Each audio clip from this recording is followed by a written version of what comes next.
사람들이 당신의 삶에 어떤 동기로 참여하고 있는지, 정말 당신을 생각해주는 것인지 아니면 단지 이용하려는 것인지를 한 번쯤 생각해 본 적이 있나요? 나이가 들수록 누군가 진심으로 당신을 걱정해주는 것인지 아니면 자신의 이익만 추구하는 것인지 구별하기가 점점 어려워집니다. 오랫동안 믿었던 친구나 가족처럼 보였던 사람들조차도 우리의 친절함, 너그러움, 그리고 도와주려는 마음을 악용할 수 있습니다. 이런 사실은 누구라도 마주하고 싶지 않은 불편한 진실입니다. 하지만 실제로 우리가 예상하는 것보다 훨씬 더 자주 일어나고 있는 현실입니다. 문제는 이런 상황을 제때 알아차리고 대응하는 데 있습니다. 오늘은 바로 그런 이야기를 나눠보려 합니다. 70대의 할머니 매그릿이라는 분의 이야기입니다. 그녀는 늘 남을 위해 자신을 내세우지 않고 따뜻한 마음으로 주변 사람들을 지원했던 인물입니다.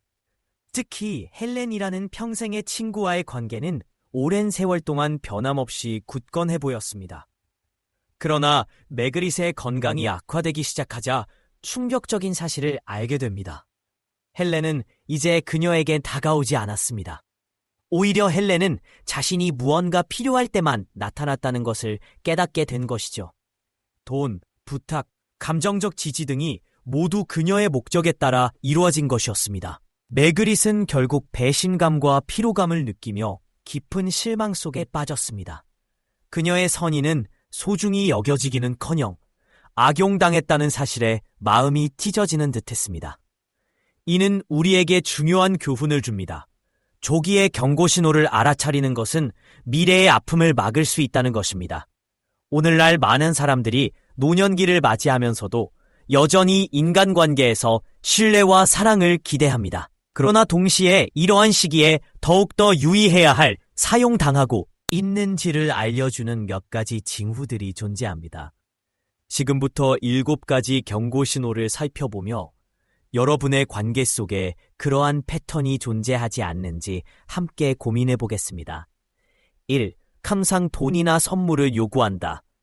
누군가 당신을 이용하고 있는지 파악할 수 있는 가장 명확한 신호 중 하나는 그 사람이 계속해서 돈이나 선물을 요구한다는 점입니다. 그것도 아무런 대가 없이 말입니다. 처음에는 사소한 요청처럼 보일 수 있습니다. 이번 달은 좀 힘들어요. 긴급한 청구서 좀 도와주실 수 있을까요? 같은 말에 우리는 쉽게 공감하며 도움을 주곤 합니다.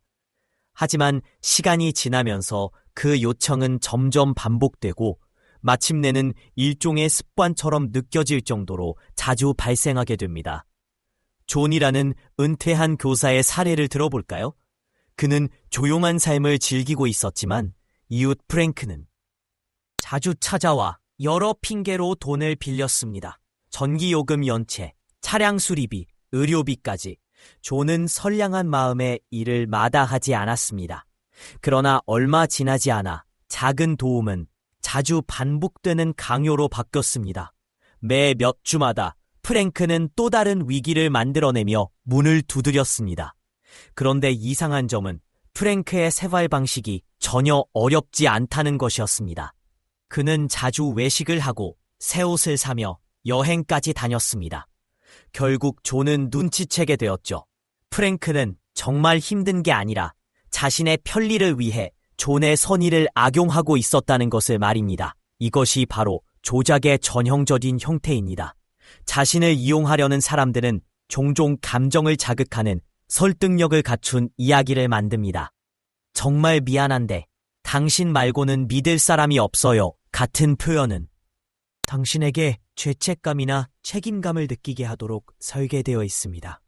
만약 누군가가 반복적으로 재정적 도움을 요청하면서도 그 상황이 개선되지 않거나 오히려 당신은 계속 주고 있는데 상대방은 잘 먹고 잘 사는 모습만 보인다면 그 순간 멈추어 상황을 점검할 필요가 있습니다. 특히 나이가 든 이후에는 시간, 에너지, 재력 등 모든 자원이 더 소중해집니다. 너그러움과 베품은 아름다운 덕목이지만 그것이 본인의 행복과 건강을 해쳐서는 안 됩니다. 건강한 인간관계는 서로 주고받는 균형 위에 서야 합니다. 만약 당신의 관계 속에 이러한 균형이 무너져 있다면 반드시 경계를 설정하고 스스로를 보호해야 합니다. 당신은 결코 누군가의 도구가 될 이유가 없습니다. 2. 필요한 일이 있을 때만 연락한다. 또 하나의 뚜렷한 경고 신호는 그 사람이 꼭 도움이 필요할 때만 연락한다는 점입니다. 병원에 갈 때 태워달라거나 장을 보기 위한 도움 혹은 감정적인 지지가 필요할 때만 나타나는 경우입니다. 그들의 연락이 진심 어린 관심에서 비롯된 것이 아니라 거래적인 목적이 있을 때만 이루어진다는 느낌이 든다면 그것은 매우 위험한 신호입니다. 진짜 우정은 서로의 행복을 진심으로 원하고 관심을 나누며 자연스럽게 소통하는 데 기반을 둡니다. 한쪽만 계속 주고 다른 쪽은 받기만 하는 일방적인 관계라면 그것은 이미 우정이라 부를 수 없는 상태입니다. 예를 들어 일생을 함께한 친구 로즈와의 관계를 믿었던 일레인의 사례를 살펴봅시다. 겉으로 보기엔 두 사람의 우정은 아주 단단해 보였습니다. 그러나 어느 순간부터 일레인은 이상한 점을 느끼기 시작했습니다. 로즈는 언제나 무언가가 필요할 때만 전화를 걸었다는 것입니다. 의사 방문 시 태워다 달라는 부탁, 장난감을 포함한 중량 있는 물건을 집까지 가져다 달라는 요청, 또는 감정적으로 힘들 때 위로를 받고 싶을 때만 연락을 했습니다. 그런데 정작 일레인이 힘들 때나 도움이 필요할 때는 로즈의 모습은 보이지 않았습니다. 결국 일레인은 이사를 준비하게 되었고 짐을 싸고 가구를 옮기는 등 여러 부분에서 도움을 요청했습니다. 오랜 친구로서 당연히 도와줄 것이라 믿었던 그녀에게 도움을 요청했으나 로즈는 연락조차 하지 않았습니다. 답장도 없었고 전화도 받지 않았습니다. 일레인은 홀로 모든 것을 해결해야 했고 그 순간 깊은 배신감과 실망을 느꼈습니다. 이 사건은 로즈가 일레인을 진정한 친구로 여기지 않았음을 입증하는 순간이었습니다. 그녀의 존재는 늘 일방적이었으며 일레인의 선의는 그녀는 언제나 넉넉한 마음과 열린 진문을 가진 사람이었다. 이웃들과 친구들에게 늘 손길을 내밀었고 함께 웃고 나누는 삶을 살았다. 그러나 건강이 급격히 악화되었던 어느 날 가장 가까운 친구인 헬렌에게 도움을 청했을 때 헬렌은 사라졌다. 그제야 마거릿은 깨달았다. 오랜 세월의 우정은 실은 서로를 아끼는 관계가 아니라 한쪽에서만 줄 수 있는 것을 끌어내는 거래였다는 사실을. 이런 이야기는 결코 드물지 않다. 실제로 노년층 중 10명 중 7명 이상이 자신을 믿었던 사람에게 이용당했다는 느낌을 받은 적이 있다고 말한다. 문제는 단순히 물질적인 손해에 머무르지 않는다. 감정적 상처와 외로움, 스스로에 대한 신뢰마저 무너뜨리는 깊은 상처를 남긴다. 그렇기에 이런 경고 신호들을 미리 알아차리는 것이 중요하다. 당신의 소중한 시간과 그녀는 언제나 넉넉한 마음과 열린 진문을 가진 사람이었다. 이웃들과 친구들에게 늘 손길을 내밀었고 함께 웃고 나누는 삶을 살았다. 그러나 건강이 급격히 악화되었던 어느 날 가장 가까운 친구인 헬렌에게 도움을 청했을 때 헬렌은 사라졌다. 그제야 마거릿은 깨달았다.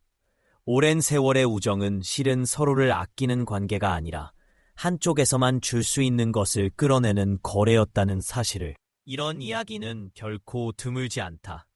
실제로 노년층 중 10명 중 7명 이상이 자신을 믿었던 사람에게 이용당했다는 느낌을 받은 적이 있다고 말한다. 문제는 단순히 물질적인 손해에 머무르지 않는다. 감정적 상처와 외로움, 스스로에 대한 신뢰마저 무너뜨리는 깊은 상처를 남긴다. 그렇기에 이런 경고 신호들을 미리 알아차리는 것이 중요하다. 당신의 소중한 시간과 에너지를 지키기 위해, 그리고 진짜로 가치 있는 관계를 유지하기 위해 첫 번째 경고 신호는 바로 지속적인 요청이다. 누군가 항상 돈이나 선물을 요구하며 어쩔 수 없는 사정이라고 호소할 때 주의해야 한다. 존이라는 은퇴한 교사는 이웃 프랭크에게 매번 자동차 수리비, 아들의 등록금이라며 돕게 되었다. 그런데 어느 날 프랭크의 차골이서 최신형 골프채와 고급 식당의 영수증을 발견하게 된다. 그의 위기는 그저 존의 후한 마음을 이용한 연극이었던 것이다. 이런 일은 결코 드문 일이 아니다. 미국의 한 연구에 따르면 노년층의 85%가 이런 일방적인 관계를 경험한 적이 있다고 답했다. 당신이 계속해서 주고 있지만 상대방은 전혀 돌려주지 않는다면 그것이 첫 번째 경고 신호다. 두 번째 신호는 필요할 때만 나타나는 사람들이다. 일상에서는 얼굴도 목소리도 들리지 않다가 그들 입장에서 도움이 필요한 순간에만 연락이 온다. 에블린은 오랫동안 친구 로지의 전화를 받을 때마다 차 태워줄 수 있어? 점심 좀 만들어줘. 같은 말만 듣곤 했다. 그런데 에블린이 직접 이사를 하던 날, 몸도 마음도 힘들던 그 순간에도 로즈는 나타나지 않았다. 에블린은 비로소 알았다. 자신의 존재는 로지에게 편의적인 자원일 뿐이었다는 것을.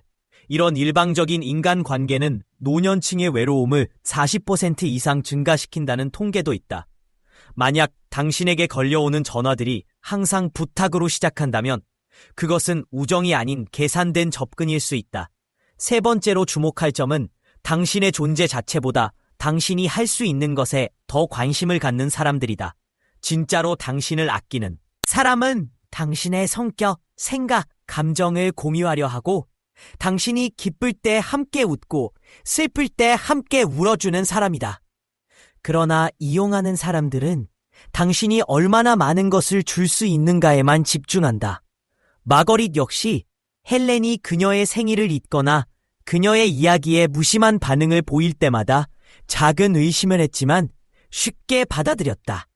하지만 결국 헬렌은 마거릿이라는 사람 자체보다 그녀의 베품에 더 큰 관심을 가지고 있었음을 알게 된다. 이 모든 상황에서 당신을 구원할 것은 경계다. 사랑과 배려는 좋은 일이지만 그 사랑이 일방적이며 당신의 삶을 갉아먹는다면 그것은 더 이상 아름답지 않다. 용기를 갖고 어떤 관계는 멀리하고 어떤 관계는 재조정해야 한다는 것을 기억하자. 당신은 여전히 존중받고 귀하게 여김받을 권리가 있는 사람이다. 노년은 결코 쇠약의 시기가 아니다. 오히려 지금까지 살아온 모든 시간을 바탕으로 가장 자유롭고 풍요로운 시기일 수 있다. 그것을 방해하는 이들이 있다면 그들을 막을 권리도 당신에게 있다. 당신의 인생은 아직도 충분히 아름답고 의미 있으며 사랑받을 만하다. 오늘 당신 주변을 둘러보자. 누구가 진짜로 당신을 아끼고 누구는 당신을 통해 무엇인가를 얻으려 하는가? 당신의 마음을 괴롭히는 이들이 있다면 이제는 그 문을 닫을 때다. 그리고 진짜로 함께할 이들과의 시간을 위해 당신은 다시 설 수 있다. 숨은 적신호. 당신을 이용하는 관계를 알아차리는 법. 우정은 피난처여야 합니다. 하지만 어떤 사람들은 마치 감정적 흡혈귀처럼 당신의 삶에 스며들어 에너지를 빨아들이고 당신의 가치를 무시하며 지칠 대로 지치게 만듭니다. 그런 관계를 인식하고 벗어나기 위한 방법을 지금 알려드립니다. 1. 한쪽으로만 기울어진 관계. 내가 항상 주는 사람일 때 건강한 인간관계는 주고받는 균형 위에서 성립됩니다. 하지만 만약 당신이 항상 주는 쪽이라면 이는 단순히 너그러움이 아니라 경계해야 할 신호입니다. 예를 들어 68세인 톰은 몇 년 동안 이웃 제인을 가까운 친구로 여겼습니다. 그러나 어느 순간부터 제인은 하루 종일 이어지는 상담 전화처럼 행동하기 시작했습니다. 그녀는 내가 커피를 마는 도중에도 갑자기 방해하더니 옛 연인에 대한 불만을 늘어놓고선 다음 위기가 찾아올 때까지 사라졌어요. 라고 톰은 말합니다. 진짜로 건강한 관계란 함께 기쁨을 나누고 고통을 함께 겪으며 서로에게 관심을 기울이는 것입니다. 그런데 당신에게는 언제나 요청만 있고 진심 어린 소통이나 응원은 없다면 질문해보세요. 이건 정말 사랑일까요? 아니면 편리함일 뿐일까요? 2. 경계선 무시자. 아니오라는 말이 싸움으로 이어질 때 경계는 차단하는 벽이 아닙니다. 오히려 정신적 안전줄입니다. 톰이 조용한 시간이 필요하다고 예의 바르게 말했을 때 제이는 이렇게 반응했습니다. 우리가 친구라면 이런 말은 하지 않을 거라고 생각했어요. 정상적인 사람은 당신의 거절을 존중합니다. 하지만 이용하려는 사람은 당신의 선을 무시하며 자기 중심적인 요구를 위해 당신의 배려를 악용합니다. 주의보. 당신이 자신의 평안을 지키려는 노력마저 비난받는다면 그 사람은 당신의 편이 아닙니다.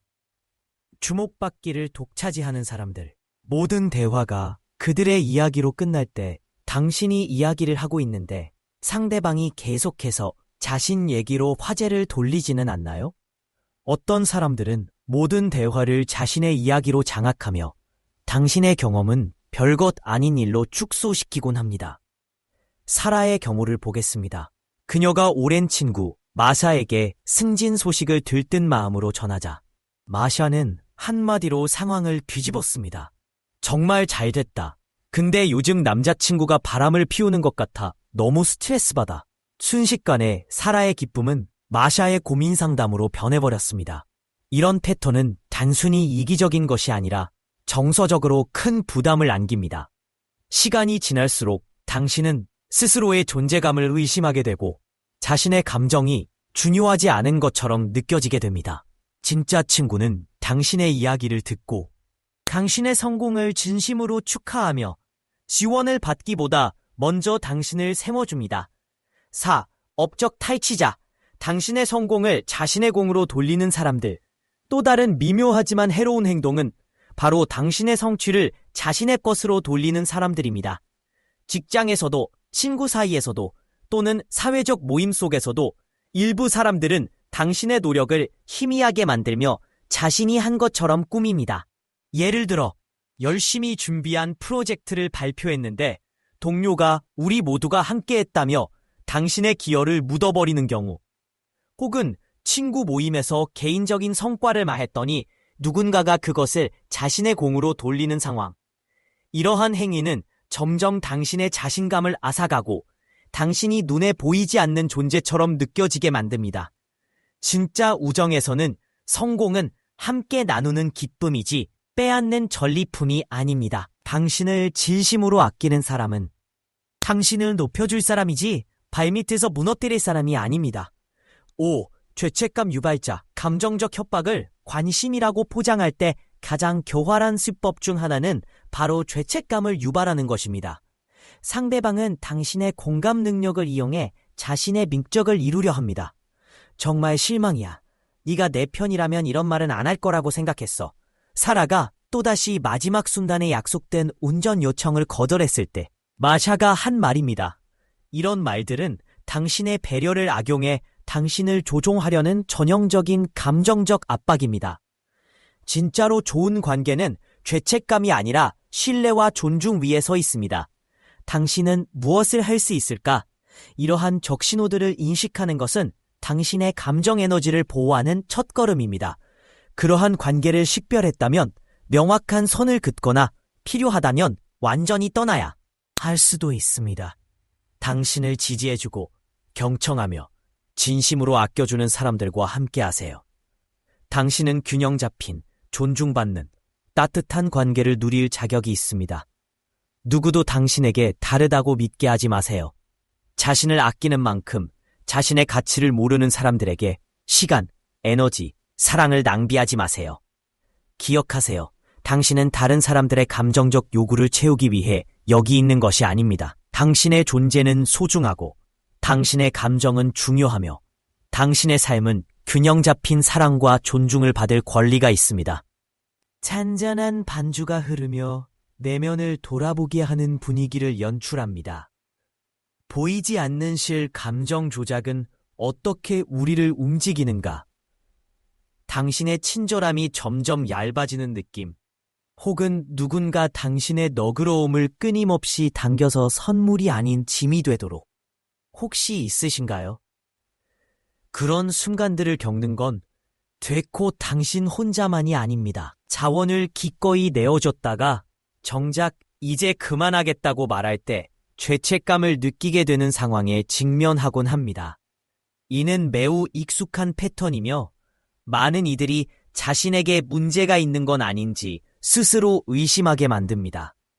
하지만 결론부터 말씀드리자면 문제는 당신에게 있지 않습니다. 바로 이것이 경고 신호입니다. 누군가 당신의 착한 마음을 이용해 자신의 이익을 챙기고 있다는 뻔히 드러나는 표시입니다. 건강한 관계란 상호, 존중과 이해, 그리고 명확한 경계 위에서만 성립됩니다. 죄책감이나 권력 싸움으로 유지되는 관계는 결코 건강하지 않습니다. 누군가 당신의 감정을 비틀어 자신의 목적을 이루려 한다면 그것은 당신을 소중히 여기는 것이 아니라 단지 당신의 착한 성향을 악용하고 있는 것입니다. 예를 들어보겠습니다. 빌이라는 은퇴한 아버지이자 할아버지가 있었습니다. 그는 가족들에게 언제나 믿음직스럽게 여겨졌고 손주들과 함께 보내는 시간을 특히 즐겼습니다. 하지만 어느 순간부터 이상한 변화를 느끼기 시작했습니다. 처음에는 간헐적이던 아이들 돌봐달라는 부탁이 점차 늘어나면서 그는 점점 더 의무감을 느끼게 되었고 감사함보다는 부담감을 가지게 되었습니다. 어느 저녁, 빌은 오랫동안 기다리던 친구들과의 빙고 게임에 참석할 예정이었습니다. 그런데 딸에게 그날은 아이를 돌볼 수 없다고 말하자 딸의 대답은 날카롭게 꽂혔습니다. 아빠는 항상 도와주질 않으시네요. 아빠 없으면 제가 도대체 어떻게 해야 하나요? 그녀의 말엔 실망과 동시에 죄책감을 강요하는 무언가가 담겨 있었고 딜은 자신의 행복과 책임 사이에서 갈팡질팡하게 되었습니다. 그 순간 그는 깨달았습니다. 딸은 정말로 도움이 필요해서 부탁한 것이 아니었다는 것을요. 오히려 그녀는 빌이 자신의 요구를 우선시하도록 하기 위해 죄책감이라는 무기를 사용하고 있었다는 사실을요. 그의 기쁨, 그의 일정, 그의 삶은 딸에게 별 의미가 없었던 것입니다. 이는 전형적인 감정 조작의 사례였습니다.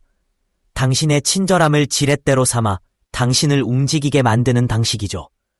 만약 당신이 죄송하다, 내가 너무 이기적인 걸까 하는 생각에 네라고 대답하고 있다면 지금 멈추고 한 발짝 물러나야 할 때입니다. 경계선을 설정하는 것은 이기적인 행동이 아닙니다. 오히려 당신의 정신적, 감정적 건강을 지키기 위한 필수적인 태도입니다. 당신의 선을 존중하지 못하는 사람은 당신의 좋은 성품을 이용하고 있을 가능성이 큽니다.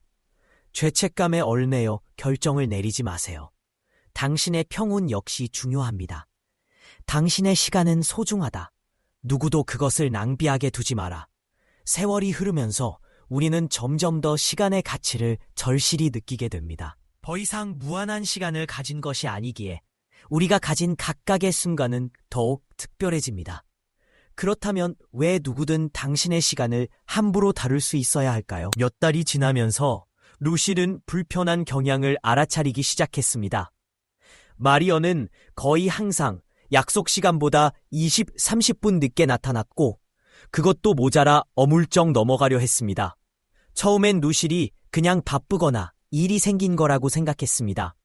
그러나 점점 더 그녀의 지각은 단순한 불편함을 넘어 루실의 하루 전체를 어지럽히기 시작했습니다. 그녀는 일정을 재조정하거나 다른 약속을 취소해야 했고 그냥 기다리는 것조차 익숙해져 버렸습니다.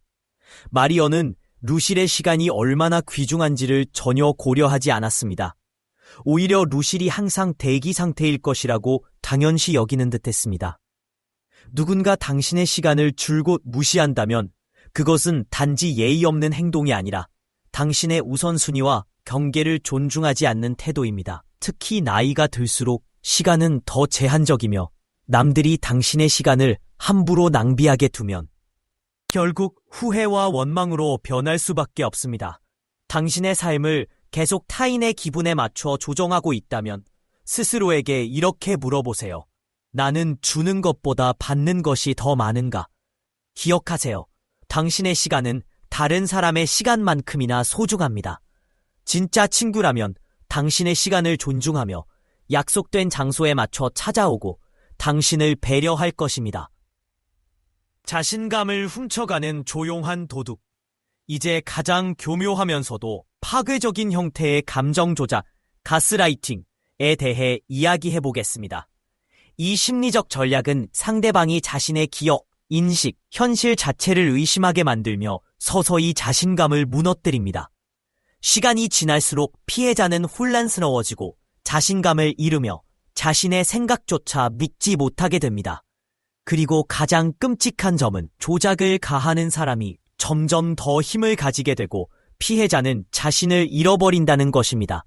에드거라는 날카로운 판단력을 가진 노년의 남성을 소개합니다. 나이가 들면서 가끔씩 기억력이 약해지기는 했지만 그는 자신의 직관을 믿어왔습니다. 그런데 조카 네일 씨가 자주 집을 방문하기 시작하면서 모든 것이 달라졌습니다. 어느 날 에드거는 지난주에 나눈 대화를 언급했는데 낸시의 대답은 충격적이었습니다.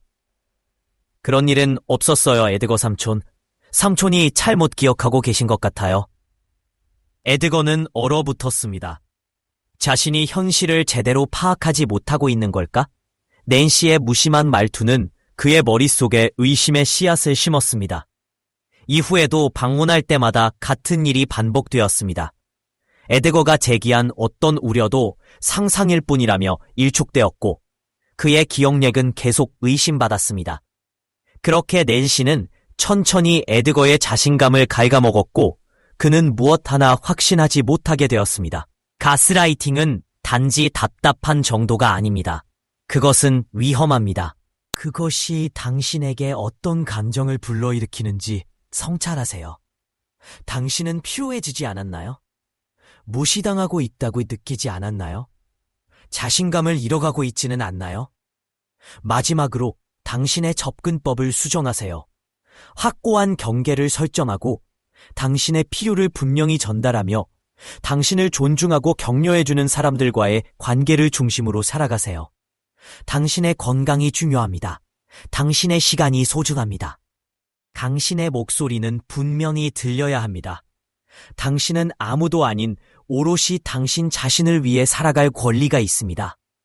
고요한 삶의 한 구석에는 노년의 시간이 가져다주는 평화와 성찰을 기대하는 이들이 있습니다. 그러나 실제로 많은 사람들이 보이지 않는 그물 속에 갇혀 있음을 알게 됩니다.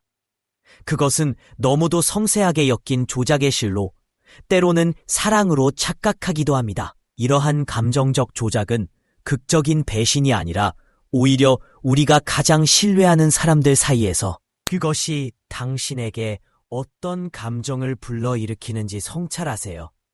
당신은 피로해지지 않았나요? 무시당하고 있다고 느끼지 않았나요? 자신감을 잃어가고 있지는 않나요? 마지막으로 당신의 접근법을 수정하세요. 확고한 경계를 설정하고 당신의 필요를 분명히 전달하며 당신을 존중하고 격려해주는 사람들과의 관계를 중심으로 살아가세요. 당신의 건강이 중요합니다. 당신의 시간이 소중합니다. 당신의 목소리는 분명히 들려야 합니다. 당신은 아무도 아닌 오롯이 당신 자신을 위해 살아갈 권리가 있습니다. 고요한 삶의 한 구석에는 노년의 시간이 가져다주는 평화와 성찰을 기대하는 이들이 있습니다. 그러나 실제로 많은 사람들이 보이지 않는 그물 속에 갇혀 있음을 알게 됩니다. 그것은 너무도 섬세하게 엮인 조작의 실로 때로는 사랑으로 착각하기도 합니다. 이러한 감정적 조작은 극적인 배신이 아니라 오히려 우리가 가장 신뢰하는 사람들 사이에서 사이에 무릎을 꿇고 앉아있던 그는 깨닫습니다. 이것은 사랑이 아니었다. 이것은 권력의 행사였습니다. 진짜 사랑은 죄책감을 무기로 쓰지 않으며 선택할 자유, 존재할 자유를 줍니다. 루시엘이라는 78세 여성의 이야기도 있습니다. 우아하고 사교성이 넘치던 그녀는 수십 년간 친구 메리언과 함께 차를 마시며 웃음꽃을 피웠습니다. 그러나 최근 들어 만남은 달라졌습니다. 매번 늦는 메리언. 킹게는 언제나 비슷했습니다. 교통이 좀 막여서요. 바빴어요. 루시엘은 커피숍 의자에 홀로 앉아 책클럽 모임을 포기해야 하는 상황이 반복되었습니다. 자신이 소중히 여기는 시간이 무시당한다고 느낀 그녀는 점점 자신이 과연 필요한 사람인지 의문을 품게 되었습니다. 그러던 어느 비 내리는 오후, 또다시 늦게 나타난 메리언 앞에서 루시엘은 자리에서 일어섰습니다. 이만 두겠습니다. 라고 단호히 말하며 스스로를 사이에 무릎을 꿇고 앉아있던 그는 깨닫습니다. 이것은 사랑이 아니었다. 이것은 권력의 행사였습니다. 진짜 사랑은 죄책감을 무기로 쓰지 않으며 선택할 자유, 존재할 자유를 줍니다. 루시엘이라는 78세 여성의 이야기도 있습니다. 우아하고 사교성이 넘치던 그녀는 수십 년간 친구 메리언과 함께 차를 마시며 웃음꽃을 피웠습니다. 그러나 최근 들어 만남은 달라졌습니다. 매번 늦는 메리언. 핑계는 언제나 비슷했습니다. 교통이 좀 막여서요. 바빴어요. 루시엘은 커피숍 의자에 홀로 앉아 책클럽 모임을 포기해야 하는 상황이 반복되었습니다. 자신이 소중히 여기는 시간이 무시당한다고 느낀 그녀는 점점 자신이 과연 필요한 사람인지 의문을 품게 되었습니다. 그러던 어느 비 내리는 오후, 또다시 늦게 나타난 메리언 앞에서 루시엘은 자리에서 일어섰습니다. 이만 두겠습니다. 라고 단호히 말하며 스스로를 놀라게 했습니다. 그 순간 그녀는 분노가 아닌 명확함을 통해 존엄을 되찾았습니다. 자신의 시간은 소중했고 그 존재 자체로 가치가 있었습니다. 아무도 그것을 경시할 권리 따윈 없었습니다. 그리고 에드거라는 80세 남자의 이야기도 있습니다. 그는 항상 날카로운 기억력과 정확한 판단력을 자랑스러워했습니다. 하지만 조카 낸시가 찾아오면서부터 상황은 달라졌습니다. 그녀는 다정한 미소를 짓고 부드럽게 말하지만 그 말들은 위험한 한의를 품고 있었습니다. 지난주에 이미 얘기 나눈 거 아니에요? 라며 진심 어린 걱정을 가장한 표정으로 말하곤 했습니다. 에드거가 잠시 망설이면 그녀는 고개를 끄덕이며 마치 그가 점점 약해지고 있다는 것을 확인이라도 시켜주는 듯 했습니다. 이것이 바로 가스라이팅입니다. 단순한 거짓말이 아니라 자기인식을 파괴하는 심리전이었습니다. 비 내리는 아침, 낸시가 교회에 데려다 주겠다는 약속을 지키지 않고 그를 혼자 남겨두었을 때 에드거는 눈을 번쩍 뜨게 되었습니다. 이것은 실수도 건망증도 아니었습니다. 조작이었습니다. 그래서 그는 모든 대화와 약속을 기록하기 시작했습니다. 낸시가 다시 찾아왔을 때 그녀의 미소는 증거 앞에서 무너졌습니다. 에드거는 진실이라는 무기를 갖게 되었고 이를 통해 자신의 힘을 되찾았습니다. 이러한 이야기들은 결코 드문 일이 아닙니다. 이는 널리 퍼져 있지만 종종 간과되는 현실이며 나이가 든다고 해서 감정적 조종이 사라지는 것이 아니라는 것을 보여줍니다. 오히려 그것이 더욱 강하게 뿌리를 내릴 수도 있습니다. 죄책감 유발, 시간 무시, 가스라이팅. 이것들은 결코 애정의 표시가 아닙니다. 경계해야 할 빨간 신호등입니다. 그리고 그것을 알아차리는 것이 자신의 본질을 되찾는 첫걸음입니다. 왜냐하면 진실은 이렇기 때문입니다. 당신은 통제받지 않고 자신의 결정에 대해 죄책감을 느끼지 않으며 소중한 시간과 기억마저도 경시당하지 않을 권리가 있습니다. 경계를 설정하는 것은 이기적인 것이 아니라 필수적인 것입니다. 아니오라고 말하는 것은 불친절한 것이 아니라 정직한 것입니다. 자신의 평온을 지키는 것은 약한 것이 아니라 현명한 것입니다. 만약 당신의 삶 속에서도 이러한 패턴을 발견했다면 이렇게 기억하시길 바랍니다. 당신의 감정은 잘못된 것이 아닙니다. 당신은 자신의 에너지, 시간, 존엄성을 보호할 권리가 있습니다. 목소리를 내세요. 중요한 내용은 기록하세요. 당신을 존중하는 사람들의 지지 속에서 살아가세요. 당신의 선의를 이용하려는 사람들과는 멀리 떨어지세요. 무엇보다도 당신은 상호 존중과 건강한 관계 위에 세워진 인간관계를 누릴 자격이 있다는 사실을 잊지 마세요. 당신의 삶, 당신의 시간, 당신의 마음, 그것들은 모두 당신 것입니다. 누구든 그것을 다르게 믿게 하지 마세요.